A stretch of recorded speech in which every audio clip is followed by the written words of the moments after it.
palavra profética de Jeremias. E esse era o cerne da sua mensagem. Povo hipócrita. Entrava no templo e dizia: estou salvo, estou no templo. Você está louco? Você comete abominações, não há fruto de justiça contra o órfão, a viúva, o estrangeiro, o necessitado. Vocês derramam sangue, vocês são injustos. E depois entra no templo e fala: estou na casa do Senhor. Por isso que Jeremias foi perseguido. 7 de agosto de 586 a.C., o dia em que a Babilônia entra em Judá, destrói o templo, derruba as muralhas de Jerusalém. E Jeremias, nesse mesmo ano, escreve as suas lamentações. As lamentações porque o povo, os sacerdotes e o rei não ouviram as palavras que vinham de Deus. O texto-chave de Lamentações é o verso 5, 6 e 7, do capítulo 2, do livro de Lamentações. O Senhor se tornou como inimigo, devorando Israel. Devorou os seus palácios, destruiu as suas fortalezas, multiplicou na filha de Judá o pranto e a lamentação, demoliu com violência o seu tabernáculo como se fosse uma horta, destruiu o lugar da sua congregação. O Senhor em Sião entregou ao esquecimento as festas e o sábado, e na indignação da sua ira, rejeitou com desprezo o rei e o sacerdote. Deus deu um bico na religião. Porque a religião funciona na lógica do rito. Eu vou no lugar certo, e lá tem o sacerdote certo que me abençoa. Tem um dia certo de ir. E eu trago a oferta certa. E aí, o King Kong, que é Deus, fica tranquilo. E eu vivo a minha vida como eu quero. Deus chutou a religião. Leia Mateus 5, 6 e 7. Aliás, assista os pensamentos do isolamento. Jesus vem e acaba de arrebentar com a religião judaica. Ouvistes o que foi dito, mas eu agora vos digo. Porque Deus sempre desejou relação. Por isso Jesus diz: permaneçam em mim. O ramo não tem fruto se não permanecer. Não importa a religião que você faz. Isso é uma lógica pagã. Por isso eu costumo dizer, quando eu me refiro aos evangélicos do Brasil, da religião evangélica. Porque Jesus não veio para estabelecer uma religião. Jesus veio estabelecer uma relação. E a parábola da videira diz: estejam ligados a mim. Deus não está aqui dentro. E Ele não está só dentro de mim. Ele habita em todos nós e habita em você também. Não tem dia certo. E você não tem que pagar coisa alguma. O que você faz é generosidade. Nos ajuntamos porque entendemos nossa vida de amor e relação. Isso é fruto. E eu não venho aqui todo domingo nesse lugar vazio, esperando que você ache que a sua vida depende de mim. Essa é a idiotice da religião. Eu venho aqui para te servir. E se Deus deu um dom aos nossos irmãos que oram, hoje eles estão acompanhando 60 pessoas por chamada de vídeo, que são as visitas virtuais da nossa capelania. Estão ali para servir. E o pessoal da música que vem aqui para nos servir. Porque a lógica da igreja é serviço e doação. Isso é fruto de justiça e de amor. A lógica de Cristo é repartir e doar, não é ajuntar e acumular. Essa é a lógica da religião. Quem ama essa lógica é o clero. O clero adora isso. Os templos e o poder do clero, no dia certo, com o dinheiro certo. A Casa da Rocha prega Antigo Testamento, crê na profecia, crê. Então vou profetizar agora. Isso precisa morrer.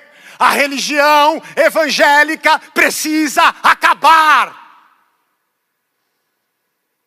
Essa é a palavra dos profetas. Jeremias, Oséias, Miqueias, Deuteronômio, na palavra do profeta Moisés, que era do próprio Deus. E não dá em 40 minutos para eu falar tudo. Mas tem um caminhão de textos no Antigo Testamento que fala sobre isso. Eles tinham templo, sacerdote, sacrifício e guardavam o sábado. E Deus fez juízo contra eles, porque não é uma religião. É uma relação. Permaneçam em mim, e eu vou permanecer em vocês. E Jesus vem e fala, eu vou acabar com esse templo e reconstruir em 3 dias. 3 dias da sua ressurreição. João diz que ele falava do seu corpo, ele falava da sua igreja, e não de pedras. Ah, mas tem que ter o dia do sábado, que é o dia do descanso. Vocês estão cansados? Venham a mim, os que estão cansados. Meus discípulos fazem o que tiver que fazer no sábado, porque não é o dia, é uma relação. Ainda que você tenha um dia de descanso, todos os dias você é de Deus. E Pedro diz, nós somos uma nação de sacerdotes e reis. Não é mais uma pessoa, porque Cristo habita agora em todos. E não é mais o sacrifício. Eu sou o Cordeiro de Deus. O sacrifício definitivo. Deus não espera a lógica da religião. E eu digo a você que está em casa. Você precisa de uma relação com Deus. O fato de sermos uma comunidade e nos reunirmos em um lugar, o fato de nossos ministérios nos servirem e o fato de nós até contribuirmos, não tem a ver com a lógica religiosa do pagamento para que tenha promessas e resultados. Deus não mora nesse lugar, Ele não está só comigo, as bênçãos dele não têm preço para você e não tem um dia certo. Você precisa desmontar a lógica da religião. E compreender que quando Cristo disse, permaneçam em mim, e eu vou permanecer em vocês, aí vocês vão dar fruto. Eu quero misericórdia e não sacrifícios. É isso que eu peço de vocês, que amem a justiça, que pratiquem o amor, que vocês repartam. Esse é o objetivo dos sinais que eu mostrei, para que nascesse fé, e crendo em Deus, vivessem a vida deles. Mas por isso Israel foi cortado. E por isso Jesus diz que tem ramos que acham que são da videira, mas eles não têm frutos, eles vão ser cortados. Não tem a ver com o rito, tem a ver com uma entrega verdadeira. Colossenses 2, 6, 7 e 8. Portanto, assim como vocês receberam a Cristo Jesus, continuem a viver nele, estando enraizados e edificados nele, e confirmados na fé, como foi ensinado a vocês, crescendo em ação de graças. Tenham cuidado para que ninguém venha enredá-los com sua filosofia, vãs sutilezas, conforme a tradição dos homens, conforme os rudimentos do mundo.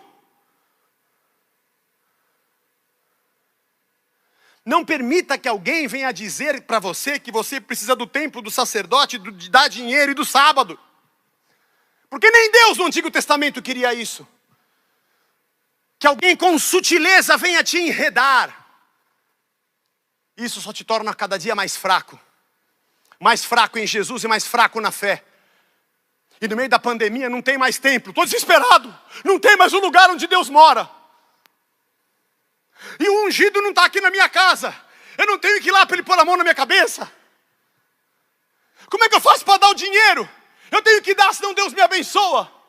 E está chegando o domingo, que é o dia certo. Qual que é o link, pelo amor de Deus? Aí eu brigo com o governo. Aí digo que estou sendo perseguido. Porque a minha cabeça funciona na lógica idiota da religião. Evangelho é a palavra de Deus para nós. Evangelho é o Logos de Deus, é a lógica de Deus. E o Logos é o Cristo, o verbo que se fez carne.